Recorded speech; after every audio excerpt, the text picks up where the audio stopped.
Bonjour à tous et bienvenue dans 360 où cette semaine nous allons nous intéresser à un sujet d'actualité, à savoir la tectonique des plaques en Asie du Sud-Est. Un sujet qui n'est pas sans lien avec mes dernières vidéos, mais aussi avec ma vidéo de 2024 sur les traps du Décan. Si on veut comprendre l'origine de ce qui se passe aujourd'hui en Asie du Sud-Est, il faut en fait remonter jusqu'à l'époque de la Pangée. Il y a 290 millions d'années, la quasi-totalité des masses continentales étaient réunies pour former la Pangée. Ce continent avait une forme en V, avec donc un espace au milieu. Pour cette vidéo, contentons-nous de la version simple en disant que cet océan s'appelait la Thétis. Au fil du temps, pendant et après la formation de la Pangée, des terranes sont arrachés à la côte sud de la Thétis et migrent jusqu'à rentrer en collision avec la Pangée de l'autre côté des bassins tétisiens. Le processus est similaire à celui que j'ai déjà décrit dans ma vidéo sur l'origine du Massif central. Ces terranes formeront les plateaux tibétains, l'Indochine et plus généralement toute la bordure sud de l'Eurasie. Mais comme nous l'avons vu dans de précédentes vidéos, un supercontinent ne dure jamais, il se fracture. La Thétis a poursuivi son ouverture vers l'ouest, séparant progressivement, par l'ouverture de l'Atlantique central, les continents Laurasia, qui réunissait l'Amérique du Nord, l'Europe et l'Asie, et Gondwana, qui réunissait l'Amérique du Sud, l'Afrique, l'Antarctique, l'Arabie, l'Australie et l'Inde. L'Eurasia migre vers le nord, pendant que Gondwana migre vers le sud. Mais voilà, les continents vont poursuivre leur fragmentation et la dynamique de leur déplacement va s'en trouver modifiée.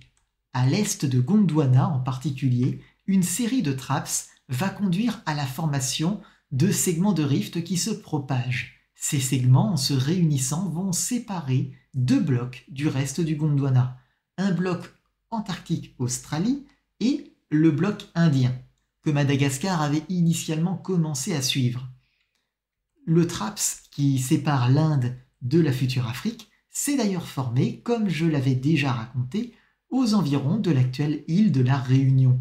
L'Australie et l'Antarctique partent vers le sud, l'Afrique migre vers l'ouest puis vers le nord, et l'Inde, elle, remonte directement vers le nord-nord-est à travers la Thétis. Et ce qui devait arriver arriva il y a environ 45 millions d'années. L'Inde est rentrée en collision avec l'Eurasie. Et plus à l'ouest, l'Arabie rentrera elle aussi en collision avec l'Eurasie. Et puis l'Afrique commence sa collision avec l'Europe. Plus généralement, on parle de l'orogénèse alpine associée à la convergence entre l'Eurasie et différents blocs venus du Gondwana et qui s'étend en un long ensemble de chaînes de montagnes allant des Pyrénées et de l'Atlas à l'ouest jusqu'à l'Himalaya à l'est. Donc, nous avons l'Inde qui vient s'enfoncer dans l'est de l'Eurasie. En coupe, et évidemment, il faut visualiser la collision, l'épaississement lithosphérique, la formation des chaînes de montagnes. Mais la Terre est tridimensionnelle et la position des blocs que je viens de vous décrire est importante. Et justement, l'Inde est le bloc le plus à l'est de la chaîne de collision et il a percuté l'Asie à proximité de sa bordure est, là où la plaque continentale établit sa jonction avec le domaine pacifique. Principe de base en géologie, dans la plupart des cas, quand on parle de mouvement de plaques tectoniques, les domaines océaniques sont considérés comme des zones de faible résistance, autrement dit, un bord vers lequel le continent peut venir se déformer librement, d'où le fait qu'on parle de bord libre. Donc, si au nord et à l'ouest, l'Inde ne pouvait avancer qu'en comprimant l'Eurasie, à l'est, l'Eurasie pouvait se déformer, ce qui participe sans doute au mouvement actuel de l'Inde qui est passé de plutôt nord, légèrement nord-est avant la collision, à clairement nord-est. Sous la violence de l'impact de l'Inde contre l'Eurasie, une violence au ralenti en fait, la déformation s'étale quand même sur les 45 derniers millions d'années, bref, Sous la violence de l'impact, les blocs situés au nord de la plaque indienne sont poussés vers le nord, mais aussi vers l'est, alors que l'Inde les éjecte littéralement de sur son passage. Sous la contrainte, la frange sud-est de l'Eurasie va se déformer, basculant vers le sud, comme happée par le sillage de l'Inde et donnant naissance à la péninsule indo-chinoise. La limite de plaque entre l'Inde, l'Eurasie et les blocs semi-indépendants formés lors de la collision est assez complexe. Pour faire simple, l'Indochine se plaque contre le flanc nord-est de l'Inde et sa portion la plus au sud se replie même légèrement derrière l'Inde en subductant la portion océanique de la plaque indienne. Mais ce n'est pas tout. Le bloc indien continue son déplacement vers le nord-est, s'enfonçant dans l'Eurasie et coulissant contre le bloc est-asiatique qu'il a éjecté sur son passage. C'est le long de ce coulissement qu'a eu lieu le séisme du vendredi 28 mars 2025. Dans l'absolu, ce séisme n'est pas exceptionnel. Le dernier séisme majeur dans la région datait des années 90 et 7 séismes majeurs se sont produits rien que depuis les années 1900. Enfin 7. 8 maintenant.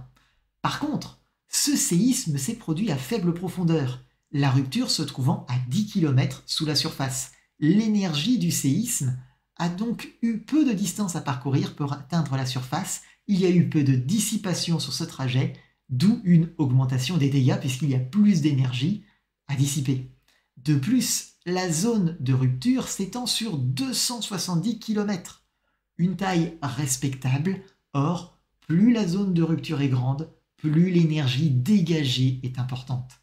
Pour ne rien arranger, le séisme était ce que l'on nomme une superdéchirure. L'énergie d'un séisme se propage sous forme de vibration des matériaux. Ces ondes sont de deux types que je détaillerai une prochaine fois. Les P qui se déplacent à 6 km par seconde et les S qui se déplacent à 3,5 km par seconde. Les premiers modèles indiquaient qu'il était physiquement impossible pour la déchirure d'un séisme de se propager plus vite le long de la faille que les ondes S. Ce que je veux dire, c'est que l'ensemble de votre zone de rupture ne rompt pas d'un seul coup, elle rompt segment par segment. Ainsi, lorsque on propage la déchirure au segment suivant, normalement, les ondes S sont censées avoir déjà avancé au-delà de ce segment. Ici, ce n'est pas ce qui se passait. En fait, la rupture s'est produite à la même vitesse, voire à une vitesse supérieure au déplacement des ondes S. Oui, parce que certes, on prévoyait en théorie que ce n'était pas possible, mais la théorie et la pratique ne se réunissent pas toujours. Les observations de terrain montrent clairement que la déchirure peut se propager à une vitesse voisine de celle des ondes S et même supérieure à celle des ondes S, mais inférieure à celle des ondes P. Seules les failles cisaillantes les plus puissantes peuvent déclencher ce genre de séisme, comme par exemple la faille de San Andreas en Californie. Et on peut aussi maintenant confirmer que la faille de Sagaing en Birmanie est capable d'en produire elle aussi, ce qui était prévisible en fait, puisqu'elle est aussi une faille cisaillante majeure le long de laquelle l'Inde et l'Indochine coulissent. Le truc, c'est que chaque segment de la longueur de rupture va générer des ondes P et S, des vibrations qui vont donc se propager et qui vont pouvoir causer des dégâts. Dans l'axe de la faille, ici, les ondes P se retrouvaient à être produites à des intervalles très réguliers alors que la rupture avançait très vite, ce qui réduit l'écart entre les différentes vagues d'ondes P que l'on reçoit. Pour les ondes S, c'est même encore pire.